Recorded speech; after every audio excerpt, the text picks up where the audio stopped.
Good morning, student. Electrician or fitter. First year student के लिए workshop calculation और science विषय के अंतर्गत हम लोग अध्याय 12 पढ़ रहे हैं। आज इस अध्याय पे हम आपके लिए 15वां वीडियो क्लास बनाने जा रहे हैं।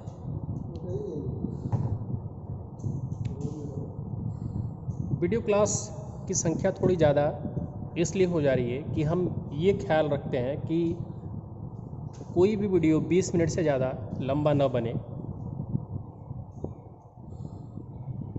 ताकि आपका भी धैर्य बना रहे वीडियो देखने के लिए।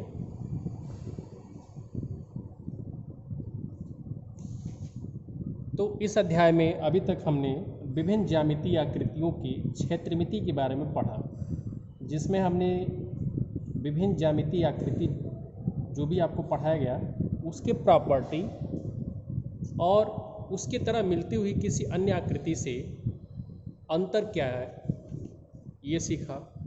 उसके बाद क्षेत्रफल परिमाप, विकर्ण, ये सब निकालने का तरीका सिखाया। इससे पहले वाले अर्थात पिछले वीडियो क्लास में हमने आपको दो अलग और नवीन प्रकार की ज्यामितीय आकृति के बारे में बताया। इसमें एक में हमने हेक्सागन, जिसमें हेक्सागन का मतलब होता है षटभुज। षटभुज का मतलब कि ऐसी आकृति जिसमें 6 भुजाएं होती हैं और सभी 6 भुजाएं क्या होती हैं, बराबर होती हैं। तो अगर आप कल का वीडियो क्लास देखेंगे तो आपको षटभुज से जितने भी प्रॉपर्टी बनते हैं वो सारे बताए गए हैं कि षटभुज में दो भुजाओं के बीच का कोण कितना होता है। और ये महत्वपूर्ण भी है क्योंकि इन्हीं से जो है ऑब्जेक्टिव प्रश्न बनते हैं। फिर आपको षटभुज में हमने षटभुज का क्षेत्रफल ज्ञात करने का तरीका सिखाया, और क्षेत्रफल जो है षटभुज जैसी आकृति का हम कैसे ज्ञात कर सकते हैं आसान तरीके से। तो वो आपको बताया गया कि एक जो षटभुज है वो 6 समबाहु त्रिभुजों में विभाजित किया जा सकता है। इस बात से निष्कर्ष ये निकाला गया कि अगर एक समबाहु त्रिभुज का हम क्षेत्रफल ज्ञात कर लें और उसमें 6 का गुणा कर देंगे तो पूरे षटभुज का क्षेत्रफल मालूम हो जाएगा। और इस आधार पे हमने आपको डिराइव करके दिखाया कि षटभुज का क्षेत्रफल का सूत्र जो होता है वो कैसे आता है। और परिमाप तो बड़ी आसान सी बात है कि किसी भी ज्यामितीय आकृति का जो परिमाप होता है वो उसकी विभिन्न भुजाओं के माप का योगफल होता है। तो जैसे षटभुज में जो विभिन्न भुजाएं हैं वो सभी एक समान लंबाई की होंगी।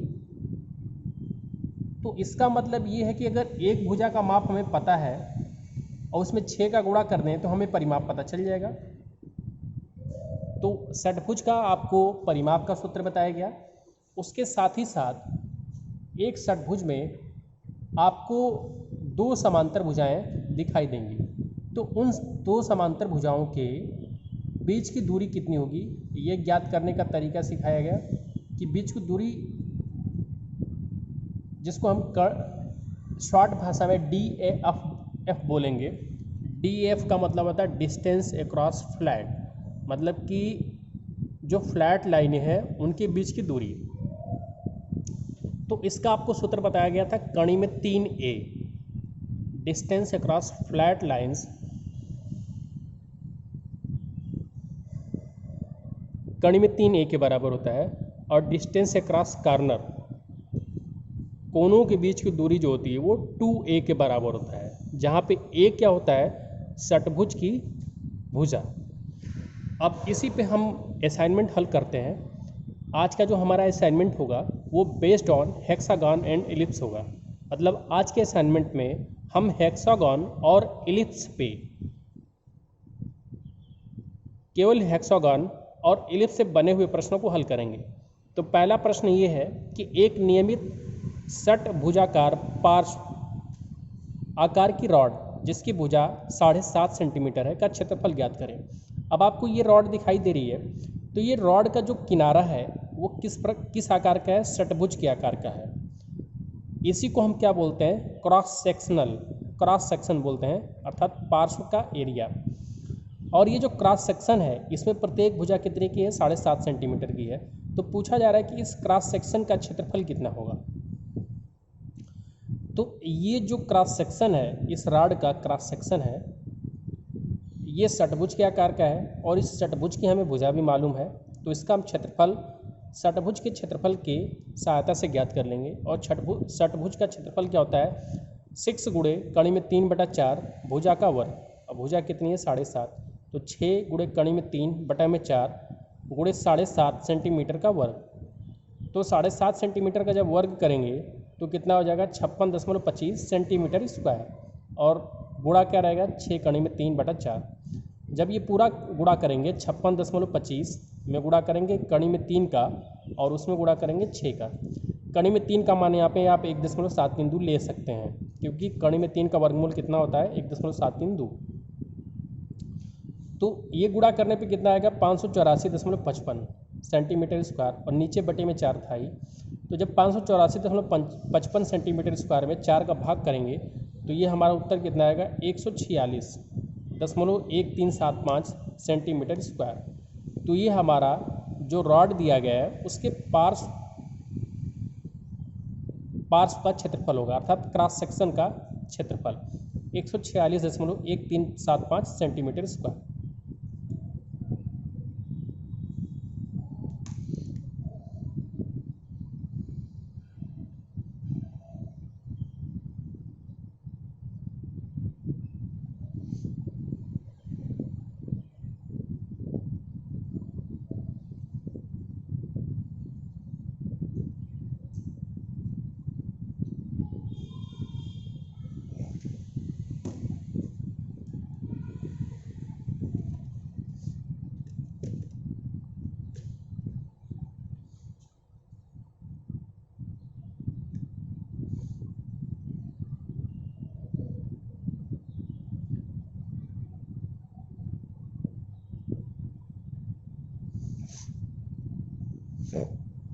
अगला प्रश्न है कि एक षटभुज में जो 2 फ्लैट भुजाएं होती हैं, जो 2 समांतर भुजाएं होती हैं, उनके बीच की दूरी ज्ञात करें अगर षटभुज का भुजा 15 सेंटीमीटर है।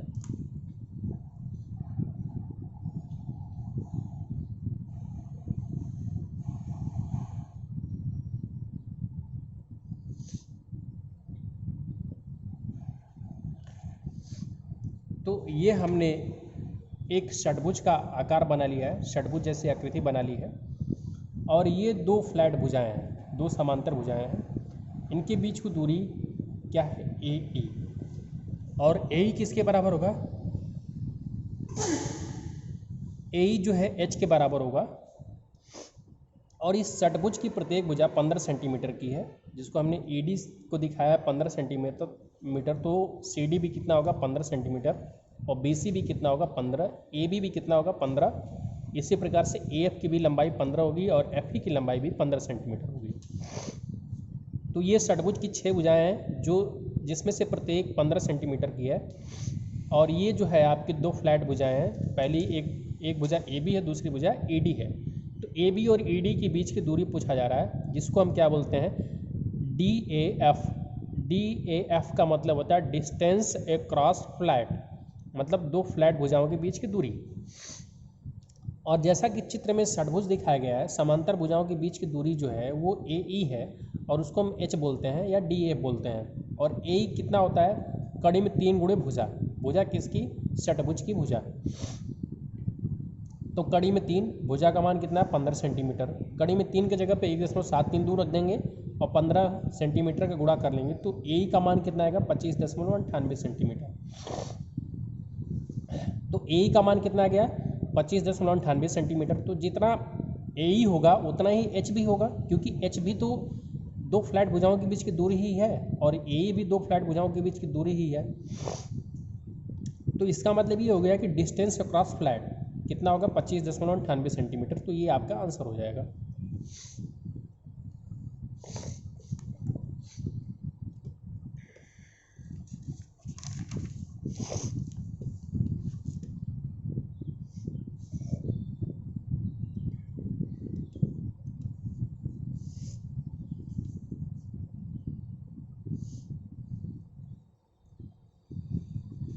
एक षटभुज में DAF मतलब फ्लैट भुजाओं के बीच की दूरी ज्ञात करें अगर DAC अर्थात असमांतर भुजाओं के बीच की दूरी 40 mm है। तो हमने एक षटभुज बना लिया है जिसमें से जो फ्लैट भुजा है वो AB और ED है। तो AB और ED फ्लैट भुजा है जिसको हम क्या बोलेंगे, DAF बोलेंगे। इनके बीच की दूरी को क्या बोलेंगे, DAF। और दो असमांतर भुजाएं कौन सी हैं, ED और BC असमांतर भुजाएं हैं। तो इनके बीच की जो दूरी है ये EB है। दो असमांतर भुजाओं के बीच की दूरी जिसको हम बोलेंगे डिस्टेंस अक्रॉस कॉर्नर। तो डिस्टेंस अक्रॉस कॉर्नर की जो दूरी है वो 40 mm है। तो ये आपको दूरी दे दिया गया है कि ये कितनी है, 40 mm की दूरी है ये EB का E और B के बीच की दूरी कितना है, इस कॉर्नर और इस कॉर्नर के बीच की दूरी को हम डिस्टेंस अक्रॉस कॉर्नर बोलेंगे और ये कितना है, 40 mm। तो चूंकि DAC का मान 40 mm है, जबकि षटभुज में हमने आपको इससे पिछले वाले वीडियो क्लास में बताया था कि जो डिस्टेंस अक्रॉस कॉर्नर होता है वो षटभुज की भुजा का दोगुना करने से आ जाता है। अर्थात ये जो दूरी होगी, ये षटभुज की कोई एक भुजा अगर हमें मालूम होती उसका दोगुना कर देते तो उसके बराबर ये दूरी होती। तो डिस्टेंस अक्रॉस कॉर्नर कितना होगा, 2 गुणे भुजा। और आपको ये दिया ही गया है कि डिस्टेंस अक्रॉस कॉर्नर कितना है, 40 mm। तो यहाँ से हमें षटभुज की भुजा मालूम चल जाएगी कि तो A का मान कितना होगा, 40 mm बटे में 2। तो ये कितना आ जाएगा, 20 mm। तो जब हमें षटभुज की भुजा मालूम चल गई तो हम डिस्टेंस अक्रॉस फ्लैट भी मालूम कर सकते हैं, अर्थात AE का भी मान भी ज्ञात कर सकते हैं। कैसे, डिस्टेंस अक्रॉस फ्लैट कितना होगा, कणी में 3 गुणे भुजा, और भुजा का मान हम ज्ञात ही कर चुके हैं 20 mm। तो डिस्टेंस अक्रॉस फ्लैट कितना हो जाएगा, कणी में 3 गुणे 20 mm। और कणी में 3 का मान रख देंगे 1.732, उसमें 20 mm का गुणा कर देंगे तो 34.64 mm आ जाएगा। इसका मतलब कि ED और AB के बीच की जो दूरी होगी AE वो कितना होगी, 34.64 mm। और यही क्या कहलाता है, AE ही क्या कहलाएगा, डिस्टेंस अक्रॉस फ्लैट।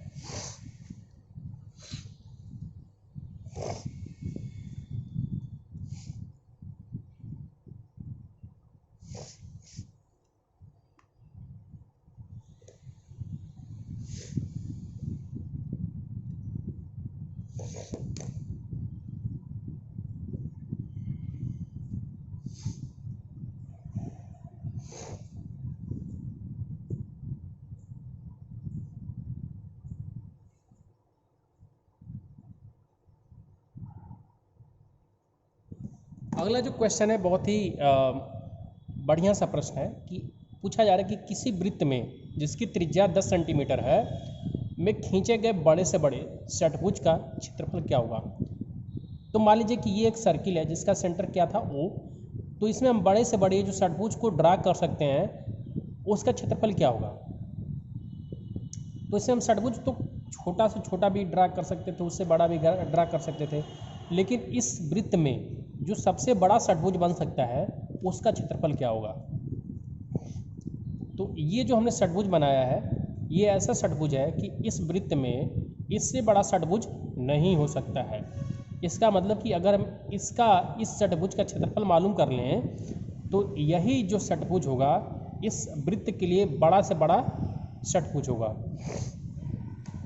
तो ये कैसे मालूम होगा, अब देखिए हमें पता है कि ये वृत्त का केंद्र को हमने O मान लिया है और O से A की दूरी, क्योंकि जो षटभुज होगा उसकी सभी भुजाओं को कहाँ पे आना पड़ेगा, परिधि पे आना पड़ेगा, तभी जो है बड़ा से बड़ा जो है षटभुज बनेगा। तो O से A के बीच की जो दूरी होगी 10 सेंटीमीटर होगी। क्यों होगी, क्योंकि ये क्या है, रेडियस है, वृत्त की त्रिज्या है, और ये दिया ही गया कि वृत्त की त्रिज्या कितनी है, 10 सेंटीमीटर है। तो हम करते क्या है कि इस कॉर्नर से इस कॉर्नर को मिला देते हैं, और ये इस कॉर्नर को अगर हम इस कोने से मिलाते हैं जो कि दोनों ही षटभुज की भुजा है, तो ये जो कॉर्नर है ये केंद्र से होकर के जाएगा। तो इसका मतलब कि ये जो है क्या बन गया, व्यास बन गया। तो ये व्यास बन गया, और ये जो व्यास है वो क्या है, ये षटभुज का डिस्टेंस अक्रॉस कॉर्नर के बराबर है। अर्थात इस वृत्त का व्यास इस षटभुज के जो डिस्टेंस अक्रॉस कार्नर निकालते हैं उसके बराबर है। तो वृत्त की त्रिज्या कितनी, 10 सेंटीमीटर, वृत्त का व्यास कितना हो गया, 20 सेंटीमीटर। बड़े से बड़े जब षटभुज को हम ड्रा करेंगे तो षटभुज का केंद्र और वृत्त का केंद्र एक ही बिंदु पर होगा। इस बात से ये निष्कर्ष निकलता है कि डिस्टेंस अक्रॉस कार्नर मतलब इस षटभुज का और इस षटभुज के कार्नर का जो दूरी है वो 2a के बराबर होगा, और ये किसके बराबर होगा, वृत्त के व्यास के, अर्थात 2a बराबर हो जाएगा 20 सेंटीमीटर। तो अगर 2a बराबर 20 सेंटीमीटर हो गया तो a बराबर कितना हो जाएगा, 10 सेंटीमीटर। इसका मतलब कि इस षटभुज की जो भुजा हो गई उसका मान मालूम चल गया, कितना हो जाएगा, 10 सेंटीमीटर। तो जब हमें षटभुज की भुजा का मान मालूम चल गया तो बड़े से बड़े षटभुज की भुजा का मान हमने मालूम कर लिया जो कि इस वृत्त में खींचा जा सकता है, और उसका मान कितना है, 10 सेंटीमीटर। तो बड़े से बड़े इस षटभुज का क्षेत्रफल क्या हो जाएगा, तो 6 गुणे कड़ी में 3/4 गुणे भुजा का वर्ग। तो इस वाले फार्मूले से हम क्षेत्रफल निकालेंगे तो 6 गुणे कड़ी में 3/4 गुणे भुजा का वर्ग। तो भुजा कितनी है, 10 सेंटीमीटर है, इसका स्क्वायर करेंगे तो 10 सेंटीमीटर इसका स्क्वायर कितना हो जाएगा, 100 सेंटीमीटर स्क्वायर। और 6 गुणे 1.732 कड़ी में 3 का मान रख दिया है गुणे 100 सेंटीमीटर स्क्वायर बटे में 4। तो जब इसका गुणा करेंगे 6 गुणे 1.732 गुणे 100 तो ये कितना हो जाएगा, 1039 और बटे में 4। तो 1039 में जब हम 4 का भाग देंगे तो कितना आएगा, 259.8 सेंटीमीटर स्क्वायर। तो जो दिया गया वृत्त था 10 सेंटीमीटर त्रिज्या का, उसमें हम जो बड़ा से बड़ा षटभुज ड्रा कर सकते थे तो वो उसका क्षेत्रफल 258.8 सेंटीमीटर स्क्वायर ही होगा। इससे बड़ा जो है षटभुज हम इसमें ड्रा नहीं कर सकते हैं। तो ये आज के लिए इस वीडियो में इतना ही। वीडियो देखने के लिए धन्यवाद।